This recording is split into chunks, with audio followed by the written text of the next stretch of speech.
ఇక కొలువుల జాతర నోటిఫికేషన్లకు ప్రభుత్వం సమాయత్తం 20,000 పోస్టుల భర్తీకి అవకాశం నెలాఖరులోగా ప్రక్రియ ప్రారంభం త్వరలో ఖాళీల గుర్తింపు రాష్ట్రంలో కీలకమైన ఎస్సీ వర్గీకరణ పూర్తి కావడంతో ప్రభుత్వ ఉద్యోగాల భర్తీకి మరి ఎస్సీ వర్గీకరణ పూర్తయింది ప్రభుత్వ ఉద్యోగాల భర్తీకి నోటిఫికేషన్ల జారీకి సమాయత్తం మరి బీసీ రిజర్వేషన్ సంగతి ఏంది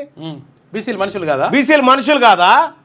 బీసీ నిరుద్యోగులు లేరా మా పోరగాళ్ళు 5 రూపాయల బువ్వ తింటున్నాడా చిక్కడపల్లి లైబ్రరీ కాడ ఆడ అన్నదాన సత్రాల కాడ ఏమైనా పెళ్ళి అయితే అడుక్కొని తింటా ఉన్నారు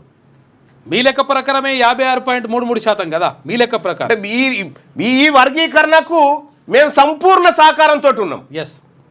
మా సోదరులే వాళ్ళు మా సోదర కులాలు వాళ్ళకి దక్కాల్సిందే కానీ వాళ్ళకు కొత్తగా అదనంగా రిజర్వేషన్ ఏం తెచ్చిస్తలేవే వాళ్ళ 15 పంచినావు కానీ మాకిస్తాన్న 42% రిజర్వేషన్లో మాకు ఇవ్వకుండా నువ్వు నోటిఫికేషన్లకు పోతా అంటే చూస్తూ కూర్చోవడానికి బీసీలు ఏమన్నా చెవులలో పూలు పెట్టుకురా అమల్లోకి ఎస్సీ వర్గీకరణ అమలు తేదీగా 14/4/2025 ఖరారు అంతకుముందు ప్రకటనలకు వర్తించదని చెప్పి చెప్తా ఉన్నారట ఇప్పుడు ఇక్కడ చూడ్రి అమలు ఏది ఎస్సీ వర్గీకరణ అమలుకు నిన్న జీవోలు జారీ చేసిరు కదా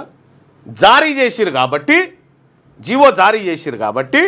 ఈ రోజు నుంచే అమల్లోకి వచ్చింది అమలు తేదీ ఇది పెట్టిరు మరి బీసీలకు సంబంధించిన కులగణన ఫిబ్రవరి 2 తారీఖు నాడు ఏమన్నా సామాజిక న్యాయ దినోత్సవం అని చెప్పిన దానికి జీవో లేదు నోటీస్ లేదు అప్పటికి